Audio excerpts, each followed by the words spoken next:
Mayong buntag mga igsoon. Praise God no nga nahimo na po ta nagpadaugod karon. Kay naa ta karon dinhi. Makahimo na po ta sa pagsimba, pagdaig na sa atong buhi nga Dios. Ato sang i-acknowledge ang presensya sa Dios, ato siyang palakpakan.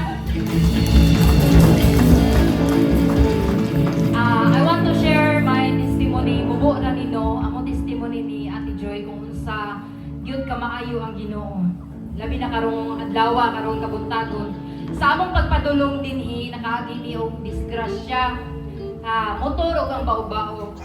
Pero kanang baw-baw ako nagipara before na disgrasya akong gipara og gihulong pa gyud sa among atubangan. Kay pasakyon ni og nakita na mo ni ate nga daghang mga bata daghang sakay sa luyo, guot kayo nya diha sa atubangan na lang ang bakante. So libat-libat meaning ayaw lang sa. So wala mi nag-expect nga sa unahan madisgrasya sila. So goal man kaayo nga palandungon no, naluoy mi sa mga bata. Kay nahunong yun sila, naguba man ang ilahang motor o gatong single na tumbapod, niya guba pod kaayo. Apan mapasalamaton kaayo ko sa Ginoo. Kay wala yun niya gitugot nga makasakay niya to. Taliwala nga nag-uol ni sa ilaha. So karon mga ikon, atong i-express ang atong kalipay, ang atong pagpasalamat nga nahan sa atong buhay nga Dios. Naigo na to siya sa tibok natong kasing-kasing. Kusog kalag ug hunahuna. Karon ang adlaw nga ato siyang daygon. Amen.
sa walay katapusan, Ginoo. Kay balaan ka, gamahanan ka. Ikaw ang nagbuhat sa tanang butang. Walay sama kanimo nga Dios sa among mga kinabuhigan. Dawata, Ginoo, ang among mga pagsayaw, ang among mga pag-awit sa pagday. Isip among igabalos sa imong kamaayo sa among mga kinabuhi. Bisan dili kini enough, Ginoo, apan among kinigibuhat sa tibok namong kasing-kasing. Napuno sa pagpasalamat kanha kanimo. Kadayon kita nga magdayon na kaniya.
Salmo 138 verse 2. Muyok po ako atubangan sa balaan mong templo, ug magdaig sa imong ngalan, tungod sa gugma mong walay paglubad, ug sa imong pagkamatinud-anon. Kay gipahimutang mo labaw sa tanang utang, ang imong ngalan ug ang imong pulong. Padayon kita sa pagday sa atong buhing nga Dios mga igsoon, ibayaw nato iyang ngalan. He is atong pagasimbahon, kay siya lamang ang Dios nga labaw sa tanang butang.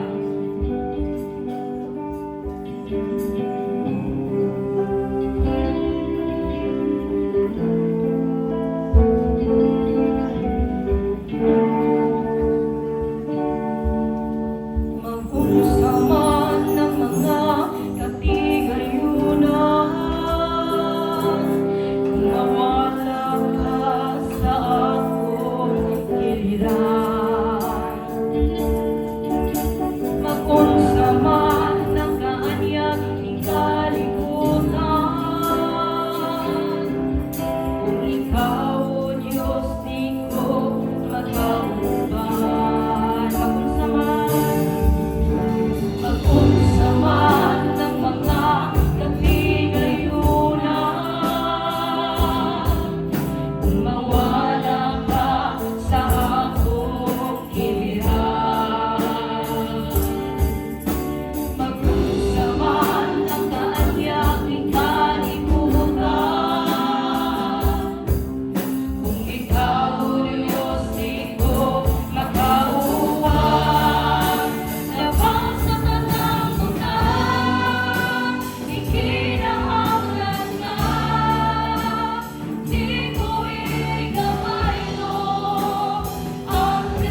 nagauban ka na mo, Lord. Ang imong balang espiritu nga nagapuno ka na mo, Ginoo.